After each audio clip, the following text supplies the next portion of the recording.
In the storied halls of the Quartermain estate, power has always changed hands the way old portraits gather dust, quietly, stubbornly, and with a hint of accusation in the air.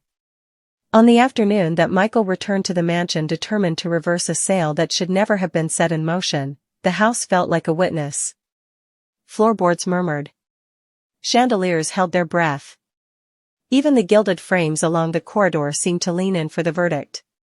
Michael didn't arrive as a conquering heir so much as a man attempting to right a listing ship.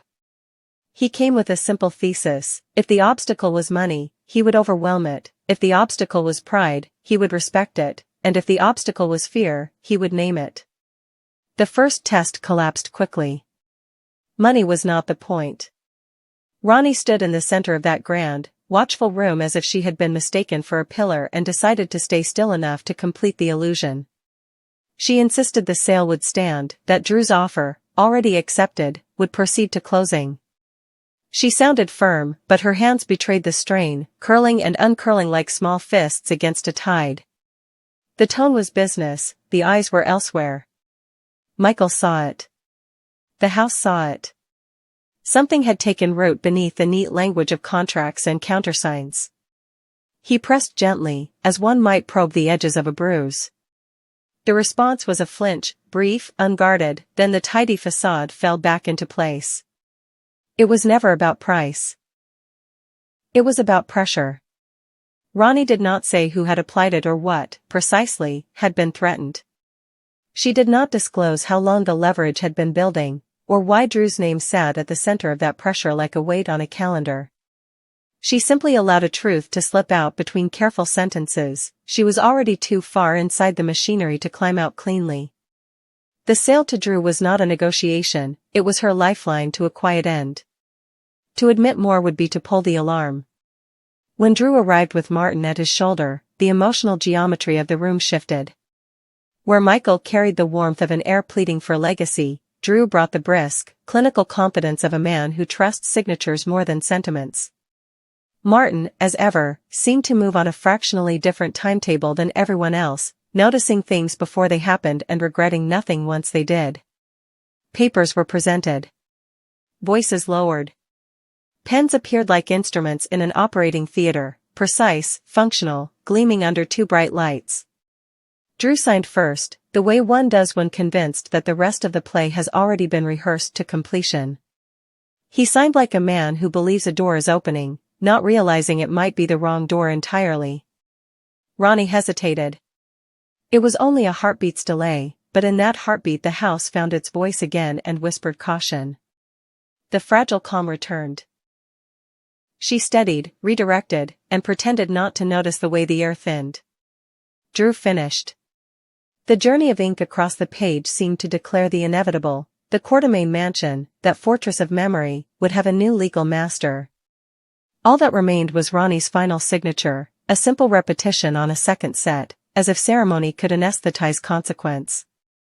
Across town, consequence was finally making noise of its own.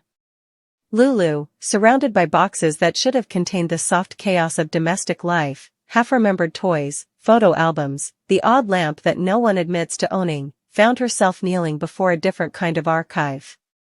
Stacked among the miscellany of a household were cartons that did not belong to her. They carried the particular, almost reverent order of a Quartermain matriarch. To open one was to feel the chill of a second, older house breathing down the neck of a smaller room. It is easy, in hindsight, to imagine a spotlight descending as Lulu's hand slid beneath a sheaf of dry, numbered pages. What she lifted was not simply a document but a gravitational force, Monica's will, the actual one, the instrument that reduces rumor to fact and tests the integrity of every person within earshot of its contents. The difference between a rumor and a will is the difference between a gust of wind and a map. One rattles the windows, the other determines the route. Monica's will drew a bright new line through contested territory. Lulu stared and understood that a house can be a possession, but a legacy is a verdict. If the will contradicted the story Martin and Drew were telling, then the looming transfer of the mansion was not only premature, it was foundationless. Back at the mansion, the conversation had thinned to the tap of pen caps and the tinny echo of legal words stretched over too much meaning: conveyance, encumbrance, indemnity. Michael kept his bearing, but doubt accumulated at the edges of his composure. He did not see all the threads, not yet, but he sensed the knot. Why was Ronnie stonewalling when relief seemed to sit just inches away? Why did Martin's politeness sound choreographed? Why was Drew, normally a man who counts risk for sport, racing the clock? Questions, like footsteps in an empty corridor, sounded louder for lack of answers. What binds these people is not affection or even rivalry so much as a shared belief that control is a moral category. Michael wanted control to protect the story of his family. Ronnie wanted control to survive whatever shadow had stepped over her threshold. Drew wanted control because winning had become a kind of oxygen. And Martin, a man whose talents are sharp enough to cut their user, wanted control because influence is the only currency that never devalues in Port Charles. As they circled the contract like cautious dancers, each measured whether this moment affirmed or endangered that core belief. Ronnie's admission, half-formed and quickly buried. That something else was driving her decision tilted the room further. It implied a second script, one that had been written elsewhere and delivered quietly to her doorstep. She would not say whose handwriting it bore. But the implication was clear enough: failing to sell to Drew carried a price she could not pay. That price, unnamed, made every ordinary phrase sound like a warning. The mansion itself seemed to reject the notion of easy endings.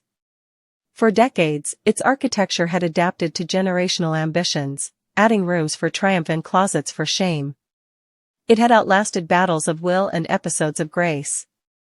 To assign it to new ownership by way of shortcuts and pressure felt, even to the furniture, like a fundamental mistake. Houses do not insist upon justice, but they accumulate history, and history has a way of insisting on itself. In Lulu's living room, history insisted loudly. The will in her hands was not an echo or a draft, it was the instrument Monica intended to govern the matter that now consumed the family. It did not need fanfare to rearrange the chessboard. It simply needed to exist, and to be found. Its provisions would speak for themselves, realigning rights and obligations, illuminating manipulations, and narrowing the path for those who had tried to run a private race in public shadows. Lulu, reading, felt the ground tilt under the weight of sentences that would unwind hours of careful performance at the mansion.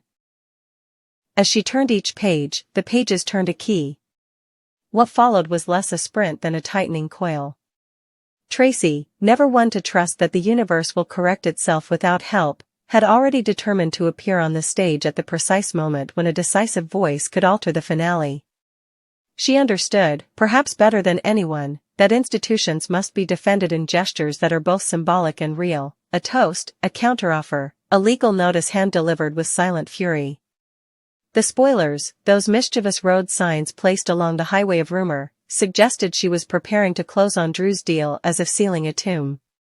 But Tracy's closings are rarely closures, they are leverage points. Even as the mechanics of the sale advanced, she was assembling the counterweight. The drama, then, was not a mystery but a collision. On one side, a transaction mid-stride, ushered by a former friend who had learned to rely on tools sharper than loyalty. On the other, a document that had been assumed lost or irrelevant but that now walked into the light with the calm authority of a signed intention. The collision would not merely answer who held the deed, it would demand an accounting of who had exploited silence, who had mistaken urgency for inevitability, and who had confused personal victory with family stewardship. Michael's appeal, sincere, almost disarmingly so, lingered in the air even as Ronnie's pen hovered. He had offered a second chance to do the right thing for the right reason, a way to end the day with at least one clear conscience in the room. But in a world where leverage is often disguised as prudence, conscience can look like a luxury item. Ronnie was not withholding out of malice, she was obeying a calculus that had turned fear into arithmetic. To ask her to reverse it in public, under the chandelier's gaze, was to misunderstand the terms of her captivity. The elegance of Martin's posture could not conceal the poverty of his premise. To fix outcomes by bending process is a temptation as old as power itself. It works, until it doesn't. Documents have a way of becoming evidence. Timelines have a way of arranging themselves into narratives. And when those narratives are forced into the courtroom of family memory, people remember who stood where.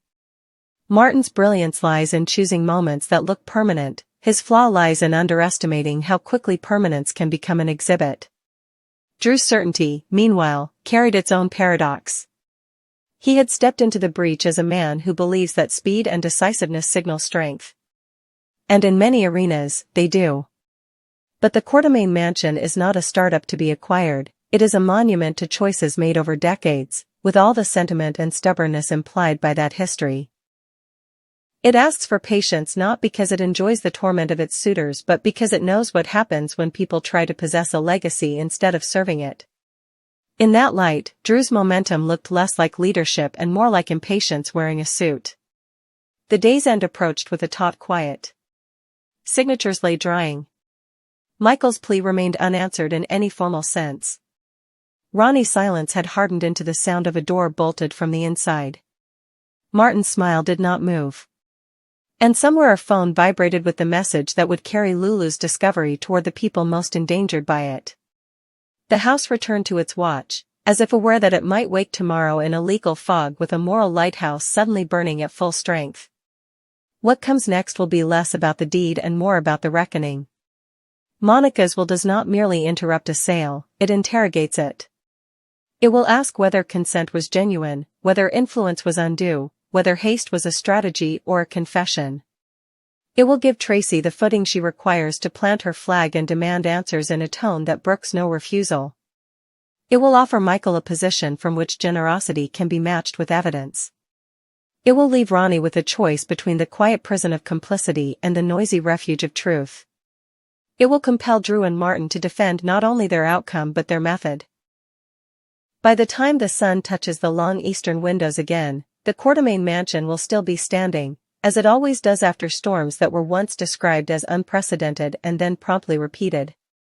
The difference will be this: the paper that matters most will no longer be rumored or misplaced, it will be present, incontrovertible, and aimed like a compass needle toward a resolution that looks suspiciously like justice. The sale may still stagger forward for a step or two, propelled by momentum and denial. But momentum abates when confronted by a signed intention that speaks across silence.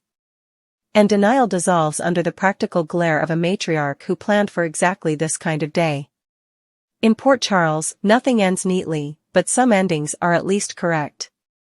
Tracy's preparations to close on Drew's purchase may proceed according to calendar and custom, yet she will arrive armed not with rubber stamps but with questions phrased like commands.